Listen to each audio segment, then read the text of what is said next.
Hello everyone, क्या हाल चाल है आप लोगों के। उम्मीद करता हूं सब लोग अच्छे से होंगे। शुरुआत करते हैं आज का नया session number 8, study session number 8। क्या करने वाले हैं, आज का काम क्या है, आज का एजेंडा क्या रहेगा, वही जो कल की कहानी थी उसी को आज कंटिन्यू करने वाले। लास्ट सेशन में जो हमने कहानी बना दी, किस तरीके से स्टॉक आएगा, किस तरीके से इशू होगा, क्या डॉक्यूमेंटेशन यूज होंगे, और फिर हमने कुछ मेथड्स भी पढ़े, स्टोर लेजर भी हमने करने की कोशिश की, कुछ एक फॉर्मेट डिस्कस किया था। तो आज उसी कहानी को और आगे बढ़ा रहे हैं। क्या करने वाले हैं उसी कहानी को आगे बढ़ाने के लिए, यानी आज हम अपनी कहानी में बहुत सारे ट्विस्ट लेके आने वाले। ट्विस्ट का मतलब क्या होगा, देखो कल बड़ा प्लेन वनीला क्वेश्चन था। स्टॉक आ रहा है, जा रहा है, आ रहा है, इशू हो रहा है, आ रहा है, इशू हो रहा है, कुछ भी और नहीं था। सप्लायर से अगर आपको माल आया और वो अगर सही क्वालिटी का नहीं है तो आपको क्या करना पड़ेगा, रिटर्न करना पड़ेगा। उसका क्या होगा, वो क्या ट्रीटमेंट होगा।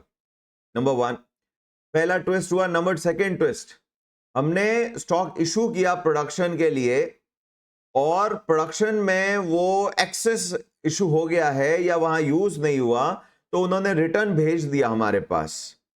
उसको कैसे ट्रीट करेंगे, ट्विस्ट नंबर 2। ट्विस्ट नंबर 3, हमने स्टॉक भेजा था फॉर XYZ जॉब के लिए जो फैक्ट्री में हो रहा है, और वहां पर वो यूज नहीं हुआ और वो किसी दूसरे जॉब में यूज हो गया, ABC जॉब में यूज हो गया। उसका हमारा स्टोर कीपर कैसे एंट्री करेगा, कॉस्ट अकाउंटेंट कैसे एंट्री करेगा।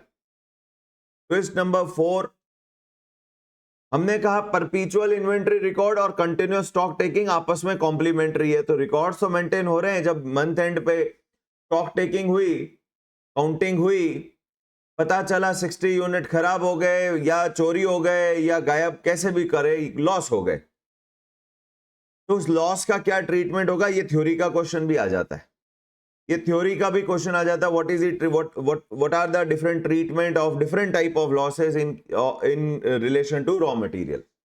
तो थ्योरी का भी एक 2 से 4 नंबर का क्वेश्चन बन सकता है, ये ध्यान रखना पड़ेगा। तो आज बहुत सारे ट्विस्ट वाले पार्ट हमारी कहानी में जुड़ने वाले हैं। 2 क्वेश्चन करेंगे और दोनों क्वेश्चन के साथ ही इन ट्विस्ट वाले पार्ट को डिस्कस करेंगे, पर उससे पहले एक बार लॉस वाला पार्ट जो है वो थोड़ा सा डिटेल में डिस्कस कर लेते हैं। वो कॉन्सेप्ट वाली बात हो गई, और वो थ्योरी का क्वेश्चन भी बन सकता है। जैसा मैंने बोला आपको कि एग्जाम में आपको डायरेक्ट क्वेश्चन ही आ जाए, थ्योरेटिकल ट्रीटमेंट बताइए जी, अकाउंटिंग ट्रीटमेंट क्या होगा और स्टोर लेजर में क्या ट्रीटमेंट होगा। पहले तो 2 बातें कैसे कर ली। तो कल जैसा अपन ने कहा था, एक तो होता है बिन कार्ड, जो कि डिब्बे पे लगा हुआ, बिन पे लगा हुआ जो कार्ड है, उसमें तो सिर्फ रिसिप्ट इशू की क्वांटिटी मेंशन है। तो अगर कोई चीज लॉस हो गई तो वो इशू में डाल के बैलेंस को उसके अकॉर्डिंग चेंज करेगा हमारा वर्कर। फिर उसके बाद 2 और जगह रिकॉर्ड मेंटेन हो रहे थे। एक तो स्टॉक कार्ड मेंटेन हो रहा था, आपका जो स्टोर कीपर मेंटेन कर रहा, अगेन वो क्वांटिटेटिव रिकॉर्ड है, पर उसी रिकॉर्ड के बेस पे स्टोर कीपर क्या करेगा, वाउचर बना के भेजेगा किसको, कॉस्ट अकाउंटेंट को, जो कि ऑफिस में बैठा है। क्योंकि कॉस्ट अकाउंटेंट को नहीं पता है कि माल रिटर्न हो रहा है, आ रहा है, जा रहा है। उसको तो हर चीज का इंफॉर्मेशन कहां से आने वाला है, स्टोर कीपर से आने वाला है। तो अगर कोई लॉस भी है तो कॉस्ट अकाउंटेंट को इंफॉर्मेशन कहां से आएगी, स्टोर कीपर से आएगी, और फिर उसको कॉस्ट अकाउंटेंट को क्या पास करनी पड़ेगी, जर्नल एंट्रीज करनी पड़ेगी। बुक कीपिंग में जर्नल एंट्रीज पास होगी क्वांटिटी अमाउंट के साथ। Cost accounting entry of course अभी इस चैप्टर में डिस्कस करना ठीक नहीं रहेगा। अभी सिर्फ लिख देंगे कि भाई ये एंट्री होगी। एक्चुअल एंट्रीज हम डिस्कस करेंगे जब हम बुक कीपिंग वाला चैप्टर करेंगे, 4th 5th लेवल पे, 5th लेवल पे चैप्टर पे। पर अभी हमने स्टोर लेजर में एंट्री तो करना सीखना पड़ेगा, ये इस चैप्टर का पार्ट है। ये जर्नल एंट्रीज नहीं है, ये टेबल में कैसे एडजस्ट होगा वो हमें डिस्कस करना पड़ेगा। तो हम दोनों चीजें कर लेंगे, यहां पर भी डिस्कस कर लेंगे और जब बुक कीपिंग करेंगे वहां पर भी डिस्कस करेंगे, क्योंकि वहां जर्नल एंट्री के क्वेश्चन होंगे। तो ताकि रिवीजन भी हो जाएगा और दोनों चीजें आपस में क्या हो जाएगी, कनेक्ट भी हो जाएगी। तो सबसे पहले तो लॉस होते कितने तरीके के, देखो बाकी की जो चीजें थी ना, सप्लायर को रिटर्न कर दिया या फैक्ट्री से वर्कशॉप से वापस आ गया या वर्कशॉप में एक्स जॉब की जगह वाई जॉब में यूज हो गया, वो तो छोटे छोटे एडजस्टमेंट है। मेन जो बड़ा एडजस्टमेंट जो हमारा आज का कॉन्सेप्ट हमें सीखना है, that is related to loss of material का ट्रीटमेंट क्या होगा। थ्योरेटिकल भी तैयार होना चाहिए, ऑफ कोर्स स्टोर लेजर में एडजस्ट करना भी आना चाहिए, और कॉस्ट अकाउंटिंग एंट्रीज भी कॉस्ट अकाउंटिंग में वहां सीख भी लेंगे वापस, तो वहां पर भी आना चाहिए, क्योंकि वहां पर पूरी जर्नल एंट्री, लेजर पोस्टिंग और ट्रायल बैलेंस, P&L सब बनेगा। ये आज का हमारा एजेंडा है। अच्छा खासा ट्विस्टेड क्वेश्चन होगा, और ये क्वेश्चन मान के चलिए 8 से 10 नंबर का ले जाएगा वेटेज।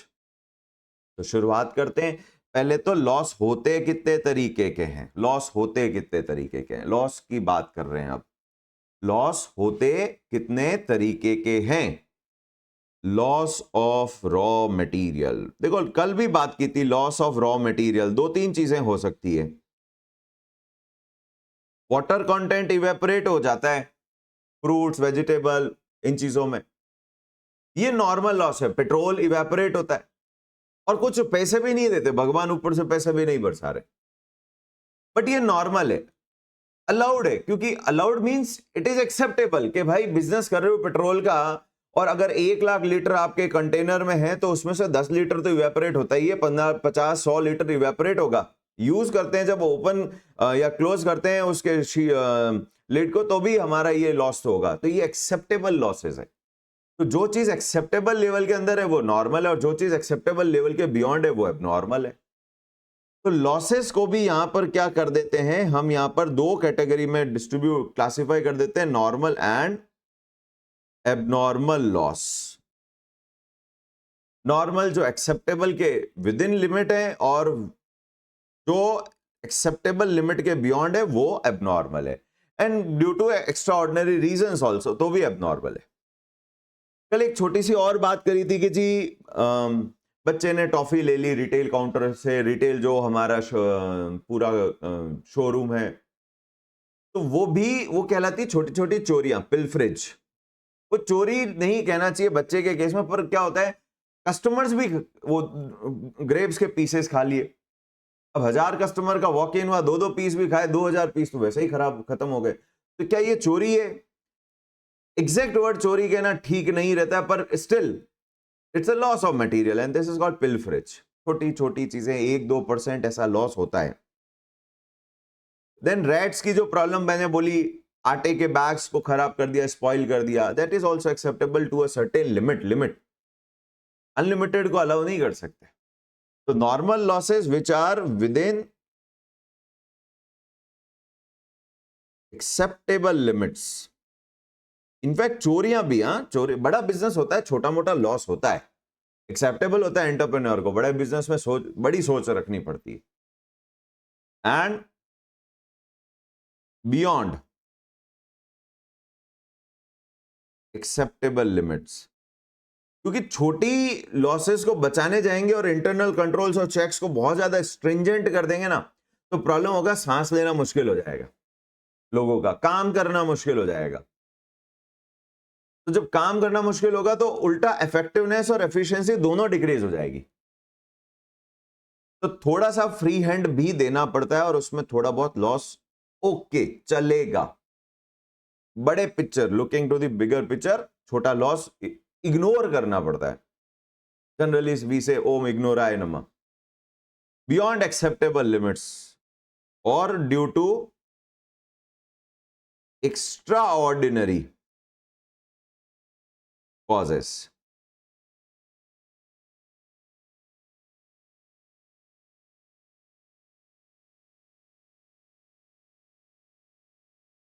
और ड्यू टू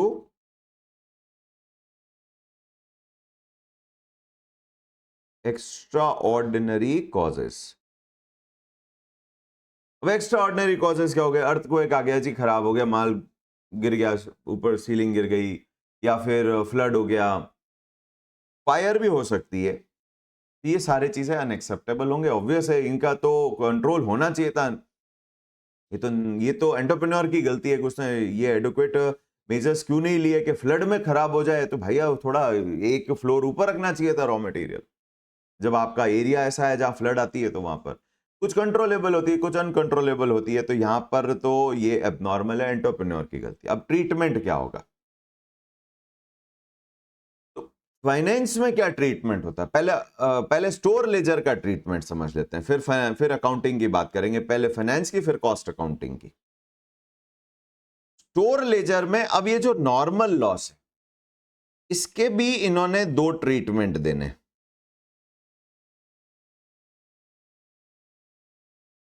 इसके भी दो ट्रीटमेंट है। क्या? Inflate the price of remaining quantity. अब ये क्या है वो देखते हैं, और ये जनरली यूज होगा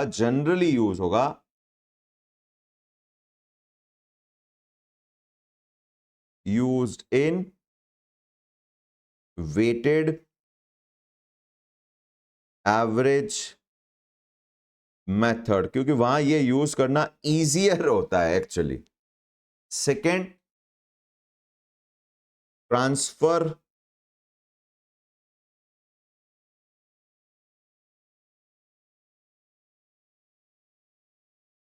the loss as factory expenses. अब transfer loss as factory expenses ये जनरली प्रिफर होता है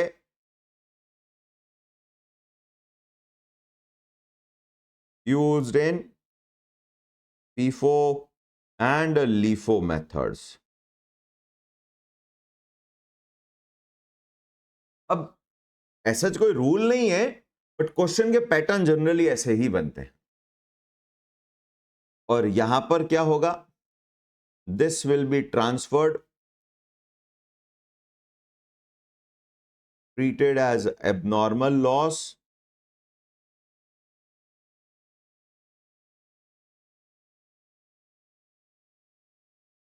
एंड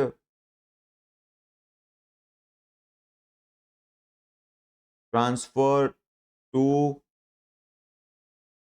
कॉस्टिंग P&L। हम P&L भी बनाएंगे, P&L अकाउंट। अब ये तीन ट्रीटमेंट क्या है? सबसे पहले तो नॉर्मल लॉस की बात करते हैं। Normal loss which is with in acceptable limit. किसके एक्सेप्टेबल लिमिट की बात करते हैं? एंटरप्रेन्योर को क्यों ही लॉस एक्सेप्टेबल होगा? क्यों ही होगा? क्योंकि कस्टमर वो बियर करने को तैयार है, कस्टमर उसके पैसे देने को तैयार है।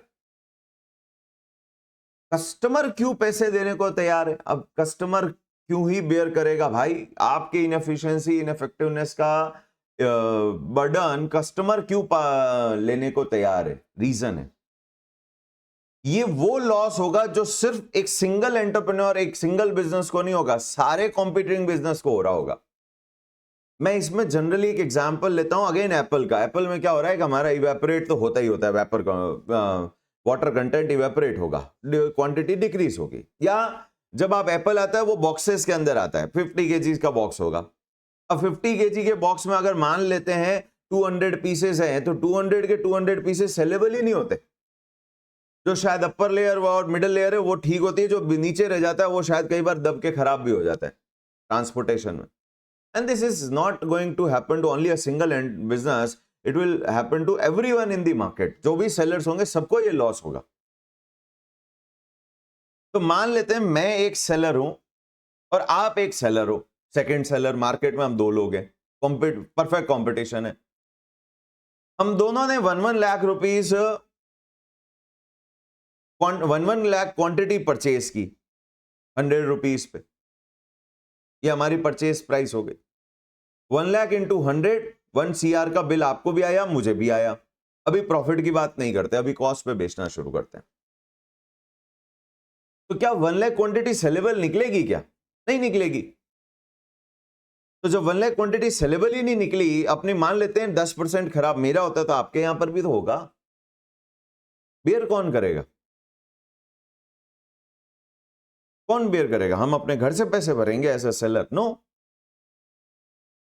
कौन बियर करेगा? हम क्या करेंगे कि जी 1 लाख में से 10% तो खराब होती ही है, तो 90,000 ही सेलेबल है, तो मेरे लिए तो जब बिल आया 1 करोड़ का divide by 90,000 he saleable quantity है, मेरे लिए तो कॉस्टिंग 111 रुपए 11 पैसे बढ़ी। मैं कस्टमर को अगर प्राइस कोट करूंगा तो 111.11 करूंगा। आप क्या करोगे? क्या आप 100 में बेच पाओगे? बेच दो, 90,000 बिकेगा, 90 लाख रिकवर होगा, 10 लाख घर से भरना। इसका मतलब आप भी क्या करोगे? अपनी प्राइस को इन्फ्लेट करोगे, बोलोगे जी हम भी 111.11 में ही बेचेंगे। तो जब दोनों ही 111 पॉइंट, अच्छा कस्टमर ऐसा नहीं कह सकता ये तो तुम्हारा लॉस है, तो भैया दूसरी जगह से ले ले, मैं 111 में ही बेच सकता हूं। दूसरा तेरे को 100 में दे रहा है तो तू 100 में ले ले। होलसेलर तो 100 में दे रहा है तो तू होलसेलर से जाके ले, तेरे को उतना ट्रांसपोर्टेशन कॉस्ट लग जाएगा। अगर मैं 111.11 कोट करूंगा तो मार्केट में और कोई भी वेंडर 100 कोट नहीं करेगा, क्योंकि लॉस तो उसको भी हो रहा है। तो कस्टमर के पास चॉइस ही नहीं है कि वो 100 में कहीं से खरीद ले। तो अगर मैंने 111 कोट किया, उसको 111 में खरीदना ही पड़ेगा, क्योंकि सामने दूसरे वेंडर भी 111 में। इसका मतलब कस्टमर ये लॉस बियर करने के लिए तैयार होगा। इनोज के भैया सब जगह प्राइस इन्फ्लेटेड होगी, इसीलिए normal loss with in limit है, विद इन एक्सेप्टेबल लिमिट है, क्योंकि सब लोग कस्टमर को पास ऑन करेंगे। पर अगर अब यहां सेकेंड केस ले लेते हैं, हम दोनों जने, मैं और आप दोनों ने 1-1 lakh Apple purchase, 1 lakh KG Apple purchase की, 100 रुपीज पे हमारी कॉस्टिंग हो गई 1 करोड़। नॉर्मल लॉस तो होना चाहिए था 10%, because of my inefficiency. Let's say मेरे यहां पर 10,000 केजी और एप्पल खराब हो गए, मैंने सही से उनको कोल्ड स्टोरेज में नहीं रखा एंड ओपन रख दिया, तो खराब तो होना है, फ्रूट है, पेरिशेबल कमोडिटी है। अब बचेगा कितना? 80,000 सेलेबल, 10,000 तो नॉर्मल लॉस हो गया, 10,000 मेरी इनएफिशिएंसी के कारण लॉस हो गया। इंपैक्ट क्या होगा? मैं गया जी के जी 1 करोड़ का बिल है, डिवाइड बाय 80,000, लो जी 125 में ही बेचूंगा, कस्टमर खरीदेगा। परफेक्ट कंपटीशन बोला मार्केट में, अब ऑलमोस्ट परफेक्ट कंपटीशन है। परफेक्ट कंपटीशन का मतलब होता है characteristic of information efficiency is there. What do you mean by information efficiency? It means all buyer and all seller are having complete knowledge about the transaction.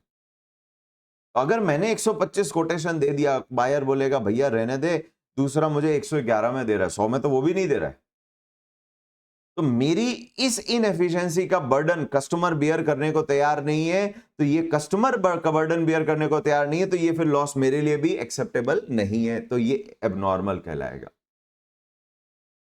तो उस case में price inflate नहीं कर सकते आप, बट नॉर्मल के case में आपको प्राइस इन्फ्लेट करना भी अलाउड है।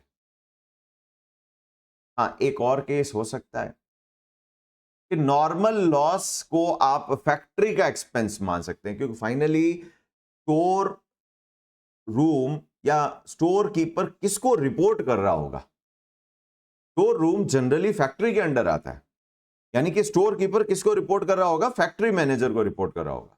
तो कई बार इस स्टोर्स के लॉस को फैक्ट्री का एक्सपेंस मान लिया जाता है कि भैया आपको इतना बजट अलोकेट किया था, ये जो रॉ मटेरियल का लॉस है वो भी आप ही के बजट की पार्ट है, कंपनी को उससे कोई मतलब नहीं है, प्राइस इन्फ्लेट नहीं होगी। फिर उस केस में प्राइस इन्फ्लेट नहीं करेंगे, माना जाएगा ये फैक्ट्री का एक्सपेंस है और फैक्ट्री एक्सपेंस टोटल एक्सपेंस में जुड़ा हुआ है और टोटल एक्सपेंस के कारण प्राइस ऑलरेडी इन्फ्लेटेड है। फिर अलग से और प्राइस इन्फ्लेट करना अलाउड नहीं होगा, क्योंकि फैक्ट्री के एक्सपेंस के बजट में ये लॉस ऑलरेडी इंक्लूडेड ही होगा। प्राइस डिसाइड करते वक्त हमने फैक्ट्री के एक्सपेंस में ये लॉस ऑलरेडी अज्यूम करके मान के इंक्लूड कर रखा होगा। ऐसे केस में फिर क्या होता है? ऑफ कोर्स जब लॉस हो रहा है तो रिसिप्ट तो नहीं हो रही होगी, क्या होगा? क्वांटिटी रिड्यूस करेंगे, और रिड्यूस करने का कॉलम कौन सा है? इशू करने का कॉलम, इशू करने का कॉलम। तो इसमें क्या होगा? डेट के कॉलम में वो डेट आ जाएगी जिस दिन आपने स्टॉक टेकिंग किया, फिजिकल स्टॉक किया। पर्टिकुलर के कॉलम में लिख देंगे नॉर्मल लॉस है या एबनॉर्मल लॉस है, क्योंकि इसके बेस पे आपका वाउचर बन के कहां जाएगा? कॉस्ट अकाउंटेंट के पास जाएगा, जो कि उसके बेस पे जर्नल एंट्री पास करेगा।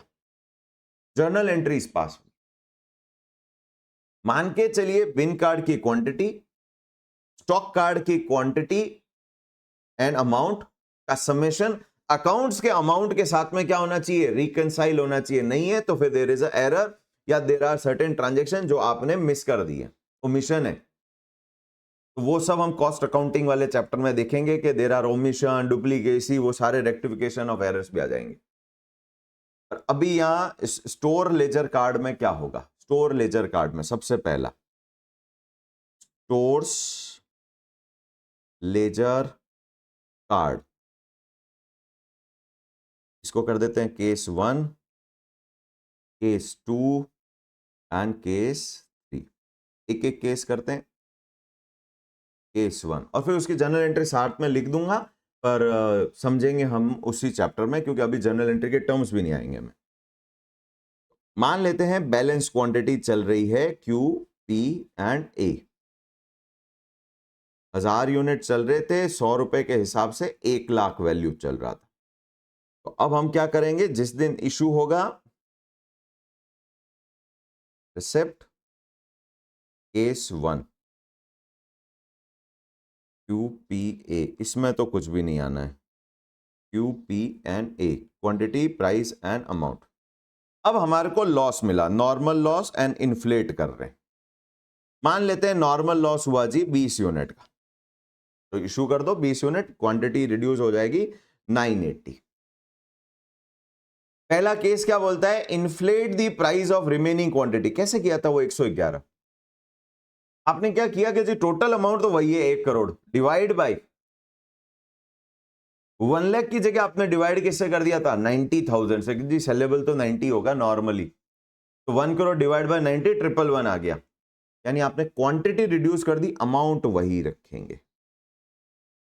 तो जैसे ही आपने अमाउंट वही रखा, आपकी price automatically, price weighted average price inflate हो गई 102.04, 102.04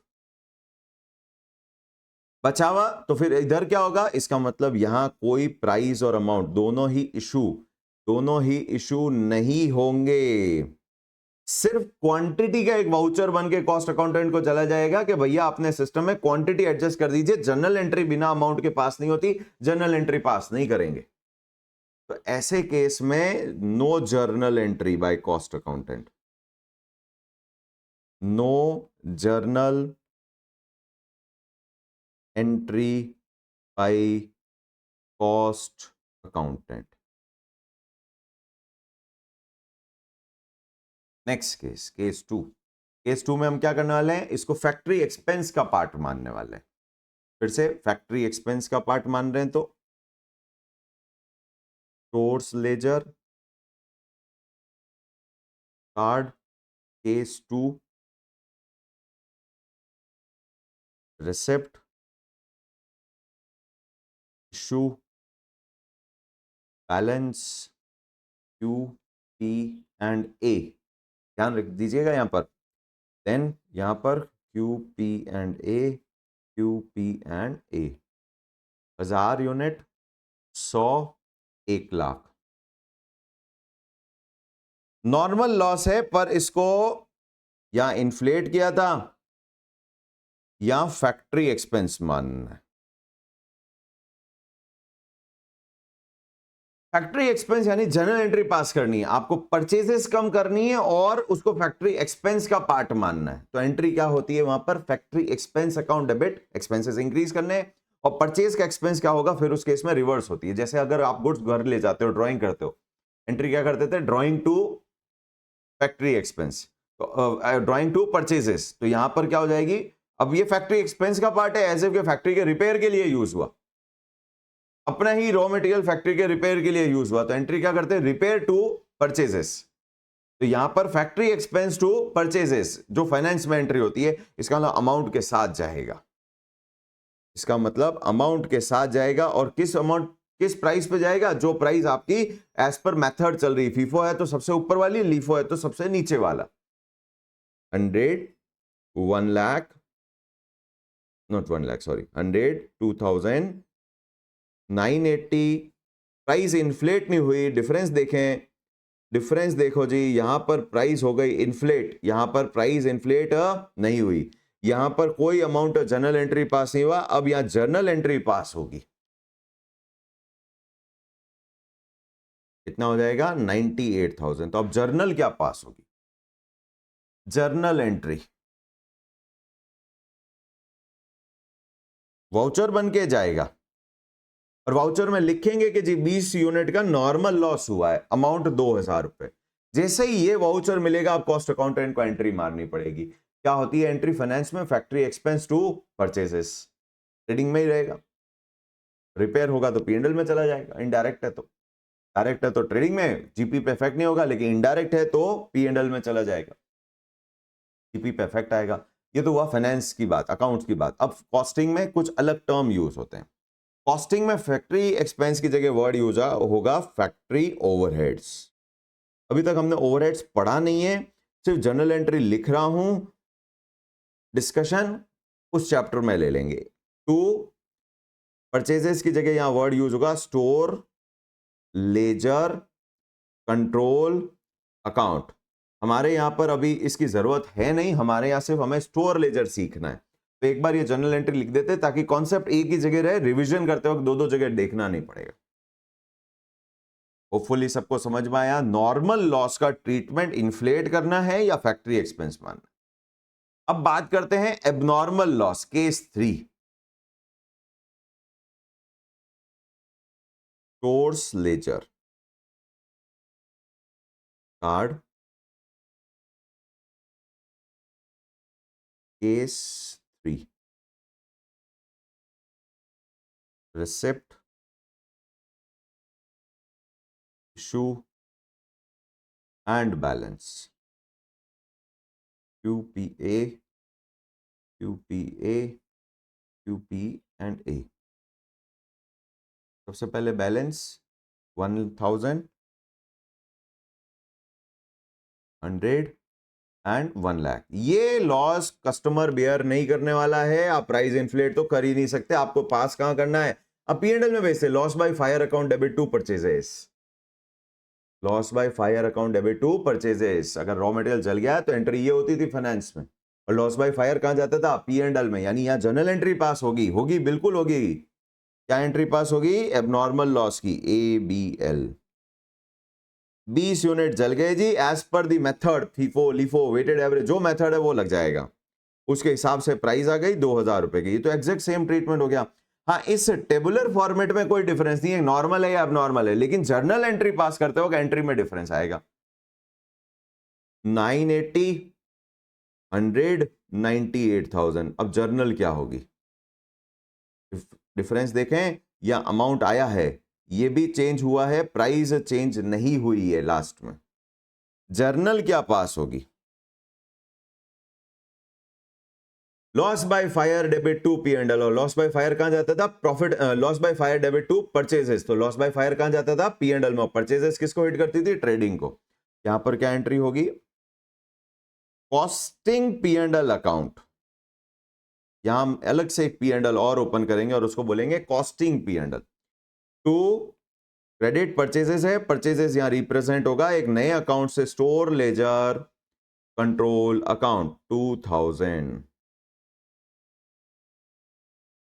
So hopefully everyone understood all three type of treatment of our losses of raw material। तो इसी के साथ कॉन्सेप्ट हुआ हमारा पूरा।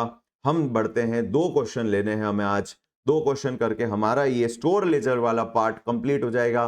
फिर हम नेक्स्ट सेशन में और बढ़ाएंगे एक नए कॉन्सेप्ट के साथ में, जहां पर हम वैल्यूएशन करेंगे कि जो रिसीव हुआ है मटेरियल, उसमें सिर्फ परचेज कॉस्ट ही नहीं लगती, उसमें जीएसटी भी लगता है, उसमें ट्रांसपोर्टेशन कॉस्ट लगती है, उसमें मटेरियल हैंडलिंग, लोडिंग अनलोडिंग लगता है, फ्रेट ट्रांसपोर्टेशन, फ्रेट कार्टेज, ये सब लगेगा। कंटेनर के अंदर आएगा, वो कंटेनर रिटर्न करना है, कंटेनर को स्क्रैप की तरह बेचना है, कुछ ये नॉर्मल लॉस भी आ जाएगा। तो ये सबका कंबाइंड ट्रीटमेंट अगले सेशन के कॉन्सेप्ट में आ जाएगा। बढ़िया टॉपिक होता है। और अब यहां से आज जो होमवर्क है वो होमवर्क है, उसके बाद तो सारे क्वेश्चन ऑलमोस्ट क्लास असाइनमेंट में। तो let's go for the question. आपका प्रीवियस जो भी होमवर्क है कंप्लीट करिए। अभी हमारे पास 5-6 सेशन और है इस चैप्टर में, और होमवर्क अब आगे होगा नहीं तो आराम से काम कंप्लीट भी हो जाएगा। तो let's start, hopefully everyone understood. अगर नॉर्मल लॉस है, इन्फ्लेट करना है, तो हम क्या करेंगे, क्वांटिटी डालेंगे, प्राइस अमाउंट नहीं डालेंगे। ऑटोमेटिक बैलेंस की प्राइस इंक्रीज हो जाएगी, इसीलिए वो जनरली वेटेड एवरेज में करते हैं, क्योंकि वेटेड में ही इसी तरीके से प्राइस निकाली जाती है अमाउंट को क्वांटिटी से डिवाइड करके। अगर इसको क्वेश्चन बोल दे कि जी फैक्ट्री एक्सपेंसेस करना है, तो फैक्ट्री एक्सपेंसेस के लिए क्वांटिटी भी होगी, प्राइस भी होगी, अमाउंट भी होगा इशू के कॉलम में, पर बैलेंस का प्राइस फिर चेंज नहीं होगा। क्वेश्चन बोल दे कि ये तो जी लॉस बाय फायर हुआ था या एबनॉर्मल रीजंस के कारण हुआ था, तो वापस क्वांटिटी, प्राइस, अमाउंट तीनों होगी लॉस क्वांटिटी के साथ में, और बैलेंस का प्राइस चेंज नहीं होगा। यानी नॉर्मल हो या एबनॉर्मल हो, अगर फैक्ट्री एक्सपेंसेस या कॉस्टिंग पीएनएल की बात कर रहा है तो स्टोर लेजर के ट्रीटमेंट में डिफरेंस नहीं है, सिर्फ अकाउंटिंग में डिफरेंस होगा। पर नॉर्मल लॉस है और इन्फ्लेट करने को बोले या फैक्ट्री एक्सपेंस करने को बोले तो फिर डिफरेंस आ जाएगा स्टोर लेजर में। एक में क्वांटिटी बिना प्राइस के आ रही है और एक में क्वांटिटी विथ प्राइस आ रही है। इन चीजों के ध्यान रखते हुए let's go for the question. आज ये सारे ट्विस्ट क्वेश्चन में आ ही रहे हैं हमारे। कल हम ऑलरेडी 18 कर चुके थे, जिसमें FIFO, LIFO, perpetual weighted average and periodic weighted average कर चुके थे। आज करते हैं हम क्वेश्चन नंबर 18, थोड़ा सा ध्यान भी देना पड़ेगा। The following are the details of receipt and issue of material of store in a manufacturing company for the period of 3 months ending 30th June। अप्रैल मई जून का डेटा दिया हुआ है, और डेटा देख के समझ में आता है कि ये डेटा क्रोनोलॉजिकल ऑर्डर में नहीं है, रिसिप्ट के क्रोनोलॉजिकल ऑर्डर अलग टेबल है और इशू की क्रोनोलॉजिकल टेबल अलग है, हमें तो कंबाइंड करनी पड़ेगी। तो हमारे लिए हो गया 4 को शुरू होगा, 4 अप्रैल इशू, फिर 10 को रिसिप्ट, फिर 20 को रिसिप्ट, 24 को इशू, 5 मई को रिसिप्ट, 10 को इशू, 17 मई को रिसिप्ट, 25 मई को रिसिप्ट, 26 मई को इशू, 11 को रिसिप्ट, 15 को इशू, 21 को इशू और 24 को रिसिप्ट। इसलिए कि नहीं तो कोई डेट मिस हो गई ना तो पूरा नीचे का गलत हो जाएगा। तो हमारे को रिसिप्ट का डेटा दिया केजीज में, प्राइस के साथ में दिया, फिर बोला there was 1500 kg of stock on 1 अप्रैल। ये तो ओपनिंग बैलेंस हो गया एट दिस वैल्यू। ओके, तो हमारे पास सारा डेटा आ गया। अब क्या बोलता है, issue are to be priced on what, weighted average method. चलो कौन सा weighted average, by default is perpetual. Periodic के लिए पीरियड देना चाहिए था, मंथ करना है, क्वार्टर करना है, क्या करना हमें क्या पता। The stock verifier of this, जो फिजिकल स्टॉक कर रहा है, of the company report that there is a shortage 80 kilo तो 31 मई को और 60 किलो 30 जून को। ट्रीटमेंट क्या करना है, क्वेश्चन को बताना पड़ेगा, नहीं तो हमें तीनों ट्रीटमेंट लिख के दिखाने पड़ेंगे। The shortage is treated as inflating the price of remaining material on account. यानी ये शॉर्टेज को क्या मान रहा है, नॉर्मल लॉस मान रहा है, और उसमें भी क्या करना है, इन्फ्लेट करना है। कैसे करेंगे, क्वांटिटी तो लिखेंगे पर प्राइस नहीं लिखेंगे, बैलेंस का ऑटोमेटिक वैल्यू बढ़ जाएगा। और मैंने कहा भी था ये वेटेड एवरेज में जनरली यूज करते हैं। कब कब है, 31 मई और 30 जून। तो 31 मई तो यहां आ जाएगी और 30 जून यहां आएगी, तो ये और ध्यान रखेंगे। टोटल कितनी एंट्री हो गई, 1 2 3 4 5 6 7 8 9 10 11 12 13 14 और 15 एंट्री से 1 2 3 रिसिप्ट, 7 रिसिप्ट है, 6 इशू है, 13 और 2 शॉर्टेज की एंट्री और एक बैलेंस 16 लाइन का हमारा लेजर बनना चाहिए। Let's start with the data.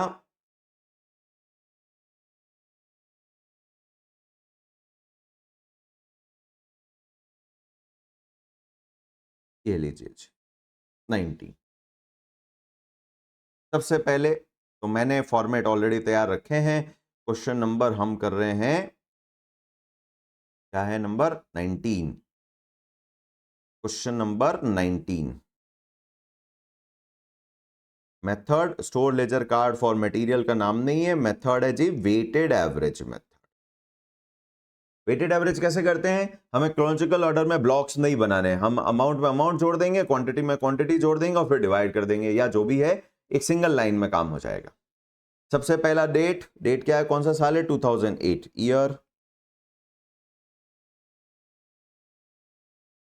Year 2008। 1 April opening balance, receipt में नहीं आएगा, इशू में नहीं आएगा, बैलेंस है जी 15,000 केजीज एंड केजीज। 15,000 नहीं, sorry 1500 at a rate of 4.80। 1500 into 4.8 equals to 7200। Okay next, अगली डेट क्या है हमारा पास में? अरे क्लोज कैसे हो गया? ओके कोई बात नहीं। रिसिप्ट 4 अप्रैल सेव नहीं हुआ, 4 अप्रैल को इशू हुई है पहला।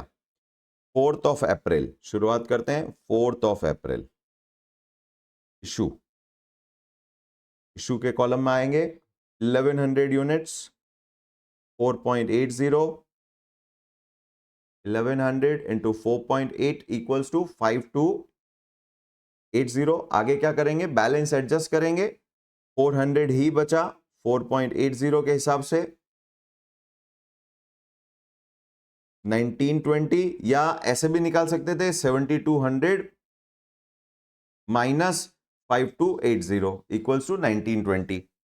ठीक है जी, नेक्स्ट आगे बात। 4 अप्रैल डन, 4 अप्रैल डन। नेक्स्ट अब कौन सी डेट है? 10 अप्रैल, मिस नहीं करिएगा, ऊपर नीचे ध्यान रखना है हमें। 10 अप्रैल को रिसिप्ट हुई है, परचेजेस कितना? 1600, क्या रेट से? 5, वैल्यू हो गया 8000। हमें अलग से ब्लॉक्स में नहीं लेना, कंबाइंड कर दीजिए। कितना? 1600 प्लस 400 2000, 8000 प्लस 1920 9920, डिवाइड कर देते हैं, वेटेड एवरेज प्राइस आ जाएगा 9920 divide by 2000 equals to 4.96।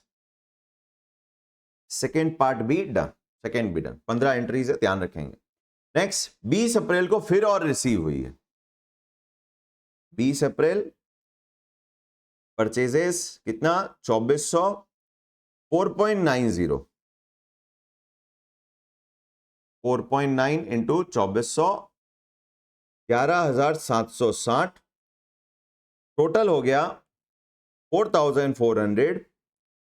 11,760 plus 9920, value हो गई 9920 plus 11,760 equals to 21,680 divide by 4,400, 4.9273 unrounded side. ठीक है, 4 डेसिमल चला लेंगे। 20 अप्रैल डन। 24 अप्रैल इशू हुआ है, 24 अप्रैल इशू हुआ है। कितना इशू हुआ है? 1600। किस रेट पे इशू होगा? Weighted average 4.9273 multiplied by 1600 equals to 7884। Adjust करिए, 4400 माइनस 1600, 2800 का बैलेंस, 21680 माइनस 7884, 13796, डिवाइड करेंगे, प्राइस वही आएगी क्योंकि कोई नया रिसिप्ट नहीं इशू हुआ है। रिसिप्ट के वक्त प्राइस चेंज होती है, गड़बड़ कर दी, 13796 डिवाइड बाय 2800, 4.9273, वो राउंड ऑफ का डिफरेंस है 4th डेसिमल में। इसी के साथ अप्रैल पूरा हुआ। मई में लॉस है, अप्रैल में नहीं है। मई का अब क्या एंट्री है? 5th मई, 5th मई को रिसीव हो रहा है, 5th मई रिसीव करते हैं परचेजेस 1000 यूनिट 5.10 5100 ऐड कर देते हैं, 3800,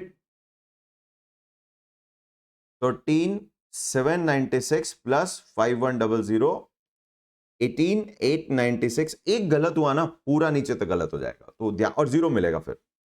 ध्यान रखें, धीरे धीरे आराम से करें। गलती तो खैर मुझसे भी हो सकती है, कोई बड़ी बात नहीं है। 9726, कोशिश करते हैं ना हो। 5th में भी डन। अब कौन है भाई? 10th में 1500 इशू हो रहा है। 15th में इशू 1500 इशू हो रहा है 10th मई को। 10th में, नॉट 15 में। देखो हो गई गलती, बोलते बोलते ही गलती कर गए। 10th मई को 1500 इशू हो रहा है। 4.9726 multiplied by 1500 equals to 7459। Round off कर दीजिए, अमाउंट को डेसिमल्स में नहीं रखेंगे, गंदा लगता है। 3800 माइनस 1500, 2300, अमाउंट 18896 माइनस 7459। ध्यान रखिए, रिसिप्ट ऐड होती है, इशू माइनस होना चाहिए। ये और गलती हो जाती है जल्दबाजी में। डिवाइड बाय करके एक बार चेक भी कर लेते हैं। 4.9726, राउंड ऑफ का थोड़ा बहुत डिफरेंस चलता है। तो जी 10th में डन। अब क्या होगा? 17 और 25 और फिर आएगा 26, तो 2 बार रिसीव करना है। 17 मई परचेजेस 1100, 520, 1100 इंटू 5.2, 5720। लंबे होते हैं थोड़े से सवाल ये। 1100 ऐड करते हैं तो 3400 हो गया, और प्लस 11 437 कर दिया तो अमाउंट आ गया 17157। डिवाइड करते हैं 3400 से तो ये हो गया 5.0462।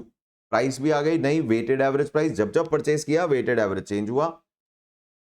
17 में डन। नेक्स्ट 25 में अगेन परचेजेस किया 800 यूनिट का। 525 से 800 यूनिट 5.25 इज इक्वल्स टू 4200।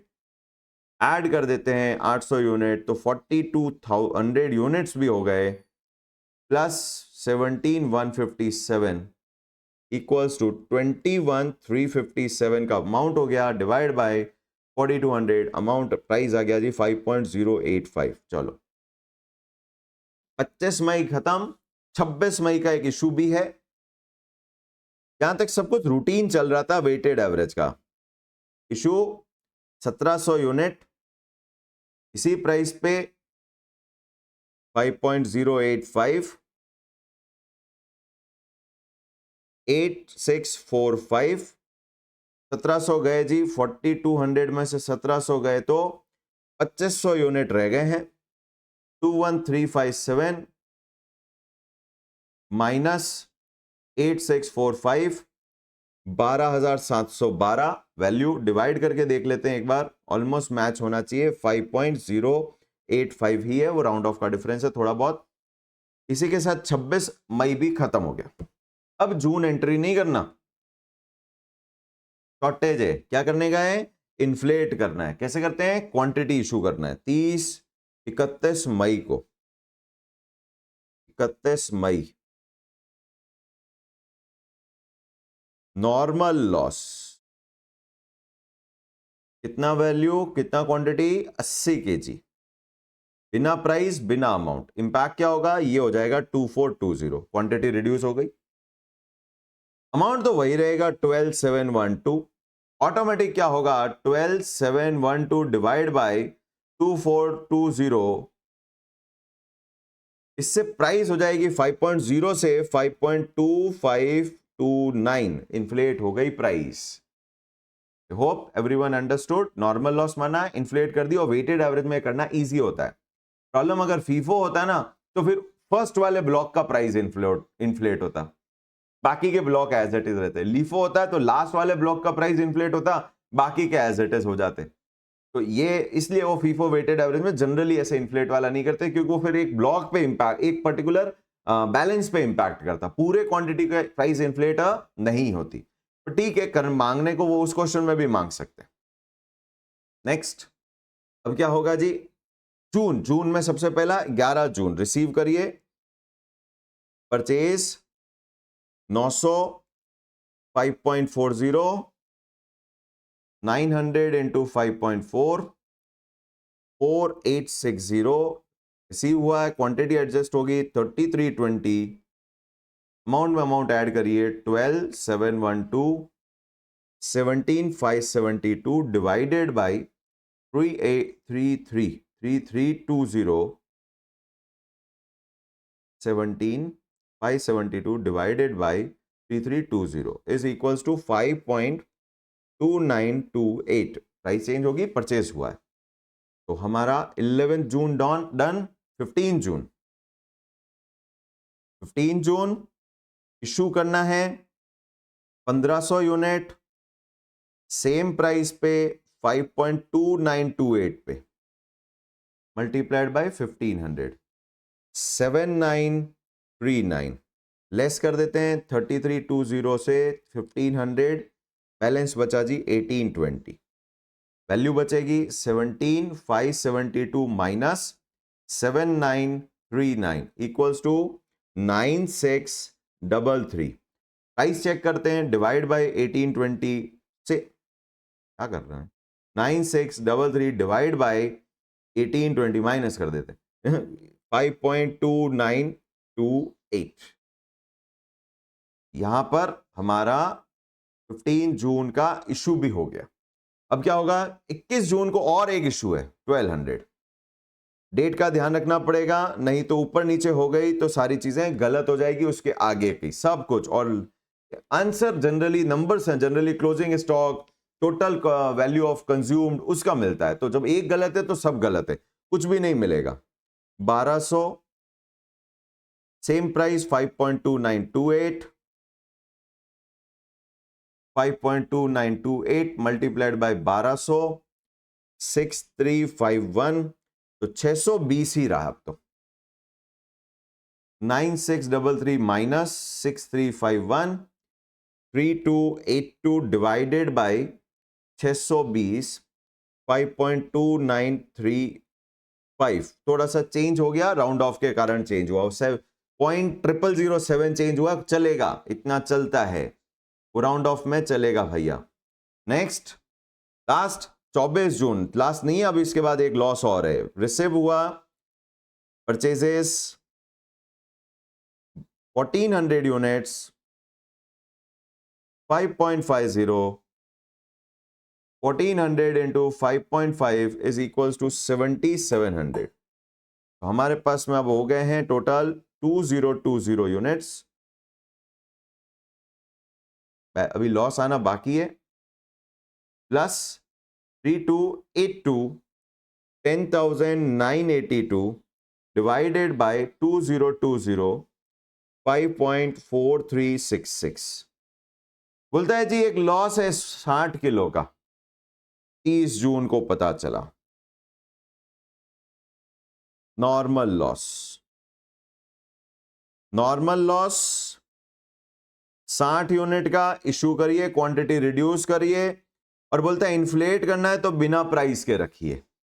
1960 रह गए, वैल्यू हो गया 10,982, क्योंकि कोई इन्फ्लेट करने को बोला है तो कोई अमाउंट चेंज ही नहीं हुआ। 10,982 डिवाइड बाय बची हुई क्वांटिटी को बर्डन बेयर करना पड़ेगा 5.6031, and this closes our, and this is your final closing balance. और अगर वैल्यू ऑफ कंज्यूम बोलता तो इसको हम ऐड अप कर देते। I hope everyone understood this store laser with weighted average method and normal loss. Treatment of normal loss is inflating the price। कैसे किया, क्वांटिटी डाला इशू में पर बिना प्राइस और अमाउंट के, ऑटोमेटिक बची हुई क्वांटिटी का प्राइस क्या हो गया, दोनों ही केस में 31 मई और 30 जून को बची हुई क्वांटिटी का प्राइस क्या हो गया, इन्फ्लेट हो गया। कंपेयर कर सकते हैं, बची हुई क्वांटिटी का क्या हो गया, प्राइस इन्फ्लेट हो गया। तो हमने नॉर्मल लॉस का ट्रीटमेंट समझा, इन्फ्लेट का। एक और क्वेश्चन लेते हैं, क्वेश्चन नंबर 20, और बाकी के अब ट्विस्टेड पार्ट सब ले आएंगे। सप्लायर को रिटर्न कर रहे हैं, सप्लायर से रिप्लेसमेंट भी आएगा, फैक्ट्री से रिटर्न आ गया, लॉसेस भी हो जाएंगे, तो इंटर जॉब ट्रांसफर भी आ जाएगा। तो ये क्वेश्चन बहुत बढ़िया है, मॉड्यूल का क्वेश्चन है, क्वेश्चन नंबर 20, और बहुत अच्छा है। इसमें सारे ट्विस्ट जो कहानी में है वो आ जाएंगे। इसके बाद नेक्स्ट सेशन में ऑफ कोर्स हम डिटर्मिनेशन ऑफ परचेज प्राइस, उसमें GST, container, loading, unloading, transportation, freight, insurance, सब चीजें ले आएंगे। लॉस, नॉर्मल लॉस, वो सारी चीजें आएगी, ट्रेड डिस्काउंट, कैश डिस्काउंट, सब कुछ आएगा। तो वो हमारा अगला सेशन में बहुत, और एक नया कॉन्सेप्ट, एक और इंटरेस्टिंग कॉन्सेप्ट के साथ बढ़ाएंगे। यानी अब देखो चीजें धीरे धीरे क्या हो रही है, अभी तक 3 कॉन्सेप्ट हो गए, लेवल्स ऑफ स्टॉक, ईओक्यू और EOQ versus ROQ, with discount offer, without discount offer, slab system, single discount offer, और तीसरा हमने टॉपिक कर लिया स्टोर लेजर्स। नेक्स्ट सेशन में नेक्स्ट टॉपिक होगा चैप्टर का शुरू। तो इसको कंप्लीट करते हैं, पहले क्वेश्चन नंबर 20 को फटाफट, क्योंकि बहुत लंबा सा दिख रहा है। 1 2 3 4 5 6 7 8 9 10 11 12 13 14 15 एंट्रीज फिर है। A limited furnishes the following stock transaction for September 82। बहुत पुराना क्वेश्चन हो गया, ओके, डेट तो बदल देनी चाहिए थी वैसे। क्वेश्चन नंबर 20, आज का आपका काम कहां तक है? प्रैक्टिस असाइनमेंट में यू हैव टू डू, अच्छा सबके लिए वापस से डिस्क्रिप्शन में वर्कशीट और इस नोट्स के गूगल ड्राइव लिंक अवेलेबल है, तो प्लीज वहां से ले लें और काम जरूर करिएगा। आज का आपका होमवर्क है, हम आई थिंक ऑलरेडी 20 तक कर चुके थे, 21 तक कर चुके थे। अब आपका काम है 22, 23, 24 एंड 25। 2 क्वेश्चन रह जाएंगे, 26 और 27, 2-2 मिनट के हैं। इसका मतलब आज हमारा प्रैक्टिस असाइनमेंट वाला पार्ट कंप्लीट आपके लिए होमवर्क हो गया। सिर्फ 26 और 27 2-2 मिनट के हैं, वो जब टर्नओवर रेशियो करेंगे उसमें इंक्लूड हो जाएंगे। क्या बोलता है 25 में कि 10 तक तो लीफो करना है, उसके बाद फीफो करना है। कोई बात नहीं, क्रोनोलॉजिकल ऑर्डर है, 10 तक नीचे से इशू करेंगे बैलेंस में, और 11 से ऊपर वाले पार्ट से इशू करना शुरू कर देंगे। 24 में क्या बोल रहे हैं कि जी 1 जून को खरीदा, 30 जून को खरीदा, और क्लोजिंग स्टॉक दे रखा है, परचेज ओपनिंग स्टॉक भी दे रखा है।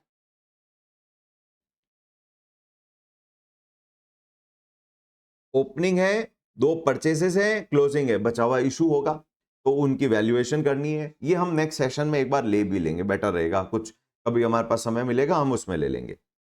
यहां पर हीफो, हाईएस्ट इन फर्स्ट आउट, जैसे फीफो और लीफो था, यहां हाईएस्ट प्राइस जो होगी वो पहले इशू होगी, बाकी पूरा as it is chronological order में ब्रेकअप के साथ चलेगा।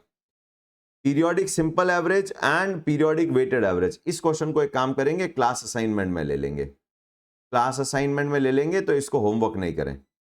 एक या करना चाहें कर लीजिए, अगर नहीं होता है तो क्लास में हम कवर करेंगे, और इसको भी हम क्लास असाइनमेंट में ले लेंगे। नेक्स्ट, यहां पर क्या है 22वें में फीफो, ये हो सकता है, लीफो ये हो सकता है, एंड कोई लॉस वॉस है क्या, वुड दी वैल्यू, और फाइनली एक पूछा है कि क्या वैल्यूएशन अलग आएगी क्या, बिल्कुल आएगी, तो नॉर्मल क्वेश्चन है। तो प्लीज डू 22, 23, 24 एंड 25, तो होते हैं तो ठीक, नहीं तो 23, 24 हम क्लास असाइनमेंट में भी कभी समय मिलेगा तो एक एक क्वेश्चन बीच में ले लेंगे। Let's go for the question number 20। कहां गए जी 20 नंबर क्वेश्चन? बहुत सारे हैं, अभी तो 34 तक हैं क्लास असाइनमेंट में, तो हमारे पास अभी बहुत सारा काम है। Eighty limited furnishes you with the following information, चलो इसको पहले फुल स्क्रीन करते हैं, full screen. Opening balance 25 unit, 162.5, क्या ये प्राइस है अमाउंट? ये मेजर गलत जाती है, लोग इसको प्राइस में डाल देते हैं। भाई नीचे देखो प्राइस 5 रुपए 6 रुपए आ रही है, इसका मतलब ये 162.50 अमाउंट तो दिया हुआ है। इस बार IRN इशू रिक्वेजिशन नोट या मटेरियल रिक्वेजिशन नोट को, या इन्होंने इशू रिक्वेजिशन नोट बोला है, पर्टिकुलर के कॉलम में जाएगा, इशू किया। मेथड क्या लगाना है? Write up the price store ledger, price ही बनाते हैं फीफो मेथड से। Discuss how would you treat the shortage in the stock taking, shortage 30 को दिया हुआ लास्ट में, बीच में कहीं शॉर्टेज दिख नहीं रहा मुझे, तो लास्ट में शॉर्टेज का क्या करना है, नॉर्मल लॉस है तो क्या करना है, अब नॉर्मल लॉस है तो क्या करना है, वो सब लिख के दिखाना पड़ेगा। बोलता है रिसीव किया बी एंड कंपनी अपन एटी लिमिटेड है, तो ये कोई वेंडर से पैसा आया, वेंडर से रिसीव आया, न्यू परचेज आई, GRN good receive note, goods receive note purchases में डाल देंगे। और फीफो है तो ब्रेकअप रखना पड़ेगा, क्रोनोलॉजिकल ऑर्डर ब्लॉक्स रखने पड़ेंगे। फिर इशू हुआ ये रिटर्न, एक नया ट्विस्ट, शॉर्टेज है, ये शॉर्टेज ऑलरेडी था, पहला ट्विस्ट। दूसरा ट्विस्ट है जी रिटर्न टू वेंडर, वेंडर को वापस गया, उसको क्या करेंगे। फिर वापस इशू हुआ, दो इशू हुए 11-13 को, फिर रिसीव हुआ फ्रॉम एम कंपनी, वो बी कंपनी था, एम कंपनी था, वेंडर चेंज हो गया। फिर इशू हुआ 17 को, फिर 19 को receive replacement, replacement from B company, तो जिसको रिटर्न किया था वेंडर ने वापस नया दूसरा माल भेजा है। ये ट्विस्ट आया नंबर 3, इसका क्या करना है। नेक्स्ट, रिटर्न फ्रॉम डिपार्टमेंट, कौन सा डिपार्टमेंट, ऑफ कोर्स फैक्ट्री, ये ट्विस्ट नंबर 4, फैक्ट्री से वापस आ गया माल। कौन सा माल, material of M and company, MRR number, material return receipt number. चौथा twist, transfer from job 182 to 187, material transfer note number 6 से। ये कहां ट्रांसफर हुआ होगा, स्टोर रूम में हुआ ही नहीं होगा, ये तो फैक्ट्री में हुआ होगा, बस इंफॉर्मेशन स्टोर रूम तक पहुंची है। फिर एक और इशू हुआ, फिर transfer from department A to department B, MIR number 10, ये भी एक इंटरनल ट्रांसफर है, स्टोर रूम ने नहीं ट्रांसफर किया, एक डिपार्टमेंट को भेजा था, उसने दूसरे को भेज दिया। तो अब हमारे पास में सब कुछ है, क्या क्या है इसमें, ये है परचेज रिटर्न, ये है रिप्लेसमेंट, ये है return from shop floor, return from factory, ये ट्रांसफर है, ये भी ट्रांसफर है, और ये शॉर्टेज तो है ही है। बहुत सारे ट्विस्ट है। शुरुआत करते हैं, फीफो मेथड बोला है इन्होंने वापस से, चलिए क्वेश्चन नंबर 20, मेथड दिया है जी इन्होंने फीफो, मटेरियल का नाम तो नहीं है फीफो, फीफो। बैलेंस कहां से शुरू करना है, 1982 1 सितंबर, क्या ही पुराना सवाल है। ओपनिंग बैलेंस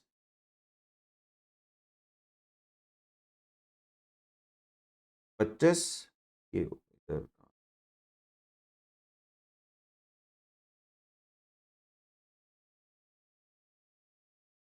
25 162.5 प्राइस हो गई आपकी 162.5 डिवाइड बाय 25, 6 रुपए 50 पैसे, 6.5 रुपए का ओपनिंग स्टॉक। चलिए सबसे पहले इशू करना है 4 सितंबर को, 4 सितंबर को इशू IRN नंबर 85 इशू हो रहा है, 8 यूनिट, फीफो मेथड है, 6.5 एक ही टाइप का मटेरियल है, इंटू 8 इक्वल्स टू 52, 17 बचे, 6.5 के हिसाब से 110.50 बैलेंस एडजस्ट हो गया, opening done, issue done. Next, receive करिए बी एंड कंपनी 6 सितंबर, GRN 26, B and company 50 unit receive किए 5.75 से, 50 इंटू 5.75, 287.50। अब यहां राउंड ऑफ नहीं करेंगे क्योंकि बहुत वैसे ही हंड्रेड्स में ही फिगर है, वैसे ही 100 में ही फिगर है, तो यहां अब राउंड ऑफ करना ठीक नहीं लगेगा। तो अब क्या हो गया हमारे पास में, एक तो है 17, एक है 50, एक है 6.5 पे 110.50, एक है 5.75 पे 287.50 ब्लॉक, रिसीव डन। अब इशू करिए जी 97, इशू 97 7 सितंबर, IRN 97, कितने इशू करने, 12 यूनिट, अपने पास क्या ब्लॉक में है 17, 12 यूनिट हो सकते हैं, कितने पे, 6.5 रुपए पे, 12 into 6.5, FIFO first in first out, तो सबसे पहले ऊपर वाला इशू होगा। बचेगा क्या? 5 यूनिट 50 यूनिट, ब्लॉक 6.5 से 32.50, ये 5.75 का as it is 287.50।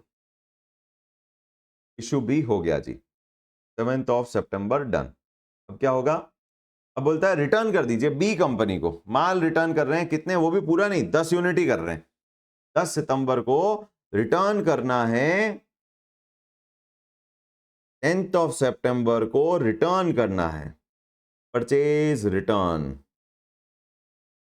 To B and company. पहले तो माल तो इशू कर ही दो 10। किस price?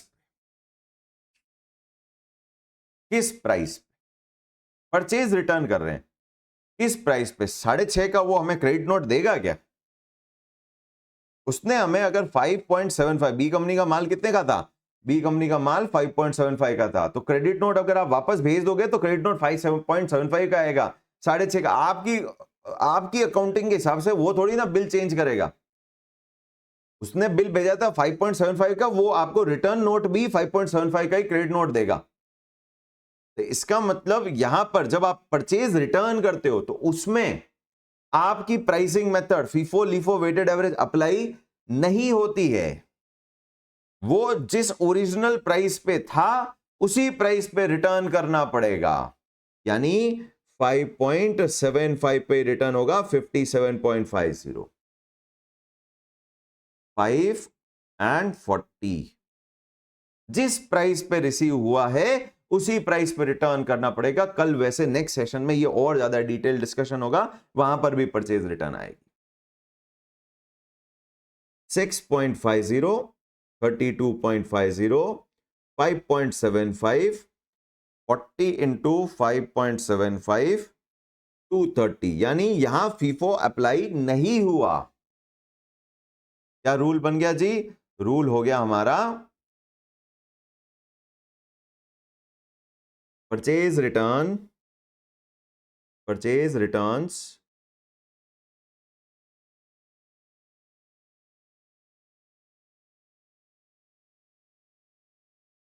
Return will be priced at which stock was received in store's ledger irrespective of method of pricing issue. FIFO हो या लीफो हो या वेटेड एवरेज, उससे कोई फर्क नहीं पड़ता, प्राइसिंग इशू ऑफ मटेरियल। ठीक है जी, ये हमारा हो गया परचेज रिटर्न का कॉन्सेप्ट खत्म। नेक्स्ट, लॉस खत्म कर चुके हैं, परचेज रिटर्न भी आ गया। अब क्या हुआ? हम आ गए 10 सितंबर पे, वापस आ जाते हैं। आ गए भाई, 10 सितंबर तक खत्म। 10 सितंबर परचेज रिटर्न डन। अब वापस जनरल 4 ट्रांजैक्शन है, फटाफट इशू कर देते हैं। 11 सितंबर को 2 इशू है, 11 सितंबर, 11 सितंबर। IRN 108, चलो जी इशू करो। 15 यूनिट की अपने पास क्या ब्लॉक है? 5 और 40 का है, एक साथ नहीं होगा। 5 और 10, ये तो 6.5 पे होगा, ये 5.75 पे होगा। तो इसकी वैल्यू हो गई 32.50, इसकी वैल्यू हो गई 57.50। बचे कितने? 30 यूनिट, 5.75। तो 30 इंटू 5.75 इक्वल्स टू 172.5। IRN 108 भी डन। अब क्या कर रहे हैं जी? अब है IRN 110। सर ये बीच के IRN का है, वो दूसरे मटेरियल इशू हुए होंगे। एक ही थोड़ी मटेरियल, हमारे पास 100 तरीके के रॉ मटेरियल होंगे, तो अलग अलग कार्ड बन रहे होंगे, अलग अलग IRN आ रहे होंगे सबके लिए। नेक्स्ट, 13 सितंबर, IRN 110, राइट। इधर गया, कितना इशू हो रहा है? 20 यूनिट, 5.75। 5.75 into 20 multiply by 20, 115। 115 बचेंगे अब 10 यूनिट ही। 5.75 से 57.50। लो जी, यहां तक तो सब खत्म। 15 सितंबर आ गई। रिसीव करो एम कंपनी से, नया वेंडर है वैसे ये। 15 सितंबर।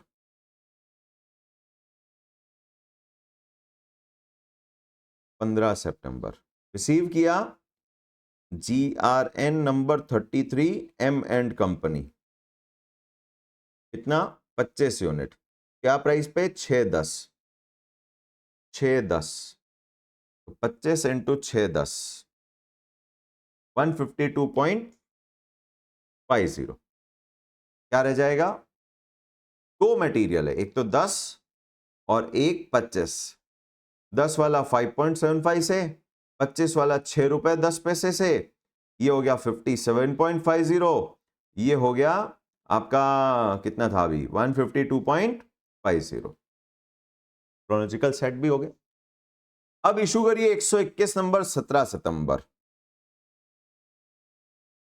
IRN 121, 10 unit. अपने पास क्या ब्लॉक है? 10 का ही है, 5.75। चलो खत्म हुआ। 57.50 बचा क्या? 25, 6.10, 152.50। 17 सितंबर डन। नेक्स्ट क्या बचे जी? अब हमारे पास 3 ट्रांजेक्शन बचे हैं, 6 ट्रांजेक्शन बचे। 19 से लेके 30 फटाफट करते हैं। 19, received replacement from BN company, GRN number 38। तो वो 10 यूनिट भेजे थे ना अपन ने 10 सितंबर को कि जी ये ठीक नहीं है, तो उन्होंने रिप्लेसमेंट भेजे हैं वापस 10 यूनिट के, पर प्राइस नहीं दी। ऑब्वियस है प्राइस फिर वही होगी। जब अगर नया बिल नहीं आया तो ये मानेंगे कि क्रेडिट नोट की जगह उन्होंने क्या किया? क्रेडिट नोट नहीं दिया, उन्होंने स्टॉक नया बेच दिया है। ठीक है, अब इसका ट्रीटमेंट क्या होगा? रिसीव हुआ है तो रिसीव तो एंट्री कर लेते हैं। रिसीव की एंट्री क्या हो जाएगी? 19 सितंबर। GRN है GRN 38 बी एंड कंपनी से। कितने यूनिट? 10। तो प्राइस वही रहेगी जो हमने रिटर्न करते वक्त लगाई थी, 5.75। 5.75 पर हमेशा वही रहेगी ऐसा जरूरी नहीं है। हमेशा वही रहेगी ऐसा जरूरी नहीं, हो सकता है वो नया इनवॉइस भेज दे, आपको क्रेडिट नोट दे दे पुराने रिटर्न का और नए रिप्लेसमेंट का बिल दे दे जिसका प्राइस अलग होगा, तो फिर वो प्राइस यहां लगेगी। वो तो डिपेंड करता है आपका और वेंडर का रिलेशनशिप कैसा है। 57.50। सवाल ये है कि ये 25 के ऊपर रहेंगे या 25 के नीचे रहेंगे, क्योंकि 25 वाले रिसीव हुए थे 15 सितंबर को और वो एम कंपनी वाले हैं, और बी कंपनी उससे पहले हमने खरीदे थे। तो क्या उनका स्टेटस भी वापस वही स्टेटस हो जाएगा क्रोनोलॉजिकल ऑर्डर में जो रिटर्न करते वक्त हुआ था? नहीं, नहीं। ये मानेंगे कि ये न्यू रिसिप्ट ही है, सिर्फ प्राइस पुरानी लगी है, ये फ्रेश स्टॉक ही माना जाएगा। 25 पुराना माना जाएगा इस बार, और इसको हम फ्रेश ही मानेंगे, क्योंकि अगर ये पेरिशेबल आइटम होगा तो अब किसको इशू पहले करोगे? 25 वाले को या 10 वाले को? 10 वाला तो नया आया है, उसको पहले करोगे, 25 वाला खराब हो जाएगा। तो इसके लिए स्टेटस वाइज 25 ऊपर है, 10 अब नीचे आ जाएगा, क्योंकि नया है वो। In terms of physical quantity वो न्यू स्टॉक है। 6.10, 152.50। क्या प्राइस पे? 5.75, 57.50। आई होप समझ में आया आपको। क्या कॉन्सेप्ट बन गया हमारा? कॉन्सेप्ट क्या बन गया जी? New replacement received, new replacement received will be treated as fresh purchases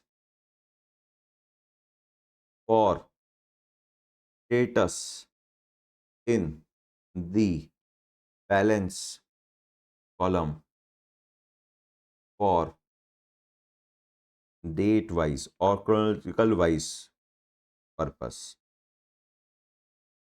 chronological वो लेटेस्ट माना जाएगा, डन। तो लो जी, यहां तक हम पहुंच गए, रिप्लेसमेंट भी रिसीव कर गए। अब क्या करें?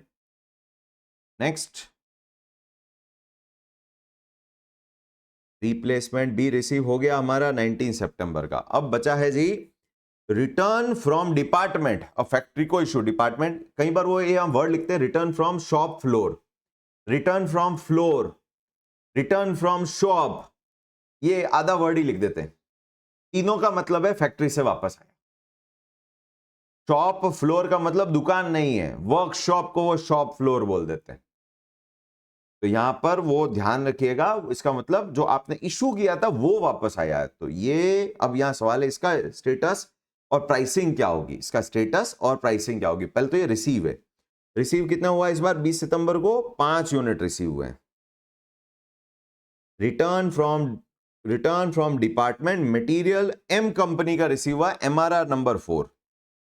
अब इस MRR नंबर 4 का क्या करना है? पहले तो एंट्री करते हैं 20 सितंबर की। 30 सितंबर की एंट्री है, MRR नंबर 4, मटेरियल वापस आया है। कितने यूनिट आया? 5 यूनिट आया। बोलते हैं एम कंपनी वाला है। लो जी, ये अब यहां इस क्वेश्चन में ट्विस्ट हो गया। क्या ट्विस्ट हुआ है वो समझिए। ट्विस्ट ये है जी, एम कंपनी वाला माल आपने रिसीव किया था 15 सितंबर को, दिख रहा है 25, 6, 10, 152.50। वो तो अभी तक क्लोजिंग स्टॉक में पड़ा है, हमारा तो अभी तक ऑलरेडी पड़ा है बैलेंस कॉलम में। तो ये वापस कौन सा आया? बहुत महीने पहले वाला? ना ना, वो नहीं मानेंगे।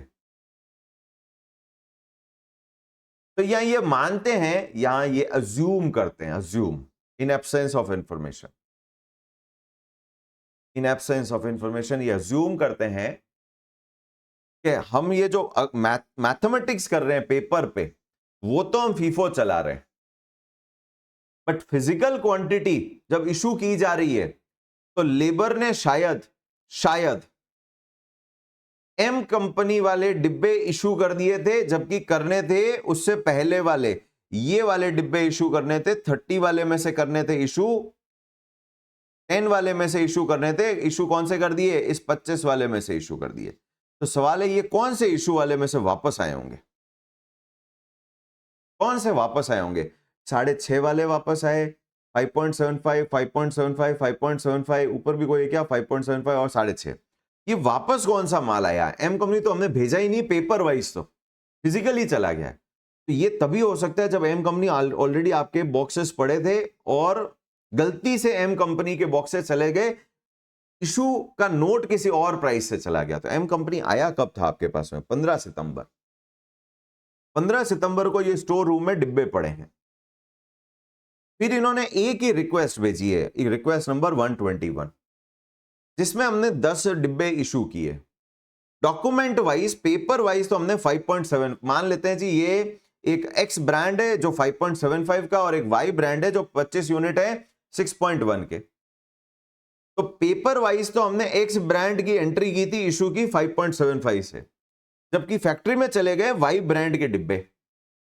तो फैक्ट्री वाले ने कहा जी ये मेरे काम के ही नहीं, उसने 5 डिब्बे वापस भेज दिए। तो जब 5 डिब्बे वापस भेज दिए तो ये कौन सी प्राइस पे वापस इनवर्ड लेने पड़ेंगे? उसी प्राइस पे इनवर्ड लेने पड़ेंगे जिस प्राइस पे ये इशू हुए थे, 5.75।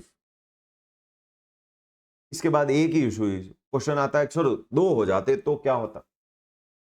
2 हो जाते तो भाई फिर एजम्पशन लेते, फिर एजम्पशन और ले लेते कि भाई हम पहले वाले से मान रहे हैं या लेटेस्ट वाले इशू में से मान रहे हैं, और कोई चॉइस नहीं थी हमारे पास। तो जैसा डेटा है उसमें यही हो सकता था। 5.75 मल्टीप्लाइड बाय 5, 28.75। अभी तो और भी है प्रॉब्लम। अब ये 5 का स्टेटस क्या होगा? क्या 25 में ऐड करें? वो तो है ही नहीं है, 6.5 रुपए 10 पैसे का तो आइटम ही नहीं है। इस 5 का ओरिजिनल स्टेटस ये 10 में से माना आपने, और ये 10 आपका 25 के ऊपर चल रहा था, उससे पुराना था। तो यहां पर इस 5 का स्टेटस भी ये ट्विस्टेड था। 25 के वापस वो अपना रीस्टेट करेगा, स्टेटस रीस्टेट करेगा, क्योंकि ये पुराना ही है, हमारी फैक्ट्री से वापस आया है, वेंडर के यहां से वापस नहीं आया है। 5, 25 और 10, 5.75, 28.75, 610, 5.75, 152.50 एंड 57.50। क्या नोट लगा दें हम? नोट हो गया हमारे पास में।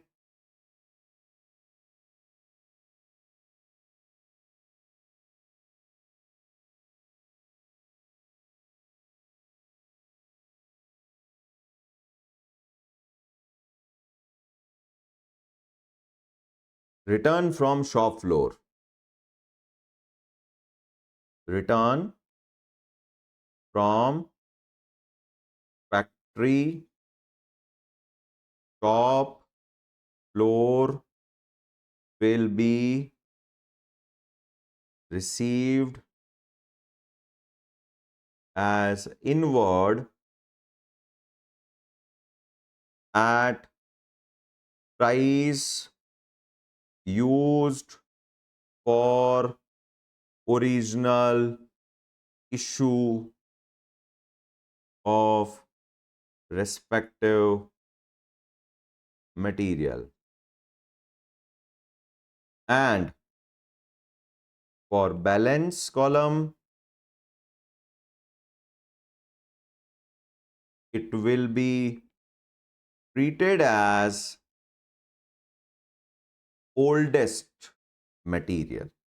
यानी ये क्रोनोलॉजिकल ऑर्डर में सबसे ऊपर आएगा। इशू हुआ है तभी तो सबसे ऊपर है वो, बट लीफो है तो फिर इसको नीचे लेना पड़ेगा। तो it will be treated at as, for the balance column it will be treated as if it was never issued. तो अगर फीफो है तो सबसे ऊपर डाल दो और लीफो है तो सबसे नीचे डाल दो। वेटेड एवरेज है तो वो तो वैसे भी ऐड ही हो जाएगा, क्वांटिटी में क्वांटिटी और अमाउंट में अमाउंट। डन। नेक्स्ट अगला पार्ट क्या बोलता है भाई? यहां तो खत्म हो गया पेज। 20 सितंबर तक हम कर चुके, 20 सितंबर तक हम कर चुके। अब बुक वापस देख लेते हैं अब क्या बोलता है। 20 सितंबर डन।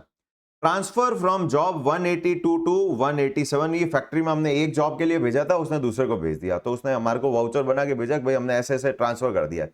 हम भी ये वाउचर किसको भेज देंगे? कॉस्ट अकाउंटेंट को भेजेंगे, क्योंकि वो देखो एक जॉब कस्टमर फर्स्ट के लिए होगी, दूसरी जॉब कस्टमर सेकंड के लिए होगी। तो जो मटेरियल ट्रांसफर हो गया जॉब में तो वो कस्टमर 1 के बिल में नहीं जाना चाहिए, कस्टमर 2 के बिल में जाना चाहिए। पर from store keeper point of view मुझे क्या लेना देना? ना मेरे यहां आया माल ना मेरे यहां से इश्यू हुआ। तो दो तरीके, या तो इसको रिकॉर्ड ही मत करो, सिर्फ इसका वाउचर का एक सेकंड वाउचर बना के कॉस्ट अकाउंटेंट को भेज दो, एज इफ के मेरे स्टोर में तो इसका कोई इंपैक्ट है नहीं। ये बेटर तरीका। There is another approach. इसको ये मानो कि जी ये आया भी और चला भी गया, तो इसके एक रिसिप्ट में भी क्वांटिटी लिख दो, बैलेंस इशू में भी लिख दो, balance as it is maintain हो जाएगा। ये थोड़ा वियर्ड है, ये नहीं करना चाहिए।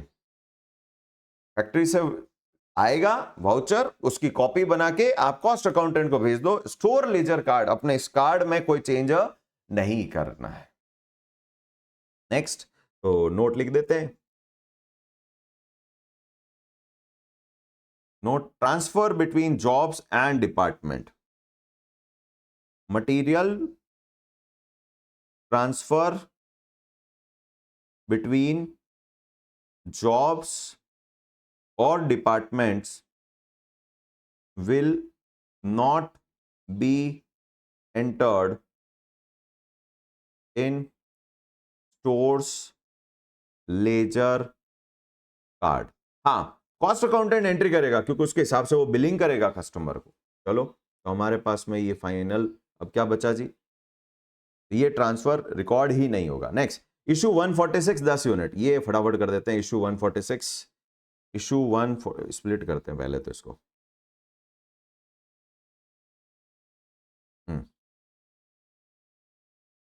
10 यूनिट 10 यूनिट 5 सबसे पहला वाला स्टेटस में चला जाएगा। नेक्स्ट, इशू 146, क्या डेट है? डेट है हमारी 26 सितंबर, 26 सितंबर। IRN 146 10 यूनिट करने हैं तो 5 और 5 के ब्लॉक में होंगे। 5.75 जो अभी रिसीव किए ही थे, वापस आए थे, ये 6.10 से हो जाएंगे। 6.10 मल्टीप्लाइड बाय 5 यूनिट 30.50। ये एक साथ ब्लॉक में इशू है। अब हमारे पास बचे हैं एक 20 एक 10, ये बचे हैं 6.10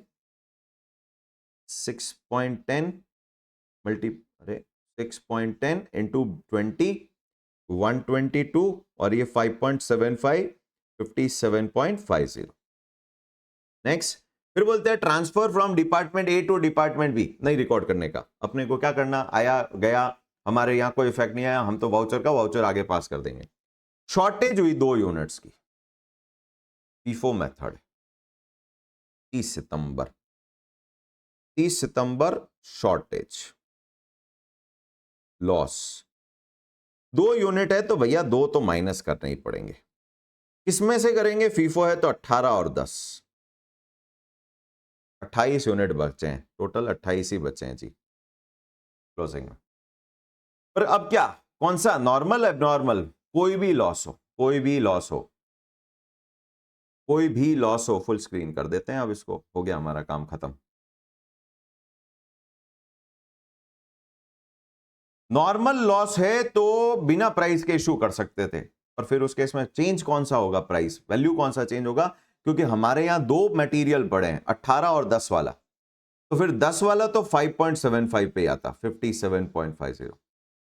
इसको 122 कर देते और प्राइस इन्फ्लेट हो जाती, तो थोड़ा सा वियर्ड है, क्योंकि एक पर्टिकुलर टाइप का मटेरियल का क्या हो जाएगा, वैल्यू इन्फ्लेट होगा, ओवरऑल मटेरियल पे इंपैक्ट नहीं आएगा, तो जनरली अवॉइड किया जाता है, जनरली अवॉइड करते हैं। दूसरा क्या है, बोल ही दे तो फिर क्या ही करेंगे। दूसरा क्या है कि अगर नॉर्मल लॉस है तो भी प्राइस के साथ भेजो, स्टोर लेजर वाले को फर्क नहीं पड़ता, और एबनॉर्मल है तो भी प्राइस के साथ ही भेजो, एंट्री चेंज हो जाएगी, वो कॉस्ट अकाउंटेंट अपना आप एंट्री करेगा। नॉर्मल लॉस है तो फैक्ट्री ओवरहेड डेबिट करेगा, एबनॉर्मल है तो P&L डेबिट करेगा। तो हमारे लिए तो एक ही काम करना है, हमें as a store ledger card बनाने वाले पर्सन को क्या करना पड़ेगा, 6 रुपए 10 पैसे से 2 यूनिट इशू कर दीजिए। 6 रुपए 10 पैसे से 2 यूनिट इशू किए, 12 रुपए 20 पैसे की जनरल एंट्री पास वो करता रहेगा, नॉर्मल हो या एबनॉर्मल हो, बस यही ट्रीटमेंट है। हमारे यहां तो सेम है, एंट्री में डिफरेंस है। प्राइस इन्फ्लेट नहीं होगी, कितनी रह जाएगी price, 122 plus 122 equals to 109.80। Total value कितनी हो गई क्लोजिंग स्टॉक की, प्लस 57.5 167.30। आई थिंक आंसर हमारा मैच कर रहा है 167.30। तो इसी के साथ हमारा ये पार्ट खत्म होता है। हमारा क्वेश्चन नंबर, इसको गलत कर रहे थे, क्वेश्चन नंबर बड़ा लंबा चौड़ा 20th हमने कंप्लीट किया। होपफुली सभी को ये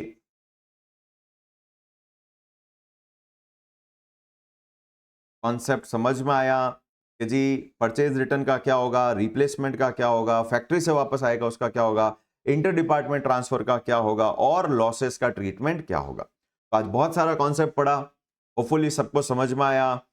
थैंक यू सो मच। कोई डाउट है please feel free to connect. Next session में बढ़िया वाला काम और एक नया कॉन्सेप्ट लेंगे, वैल्यूएशन करेंगे, बहुत सारे एक्सपेंसेस की बातें करेंगे। आज हमारे को प्राइस गिवन थी रिसिप्ट की, पर ये रिसिप्ट की प्राइस कैसे कैलकुलेट होती है वो हमारे नेक्स्ट सेशन का टॉपिक हो जाएगा। टिल देन पढ़ाई करते रहें और अच्छे से रहें। तो इसी के साथ आज का काम क्लोज करते हैं। Thank you so much, have a good day.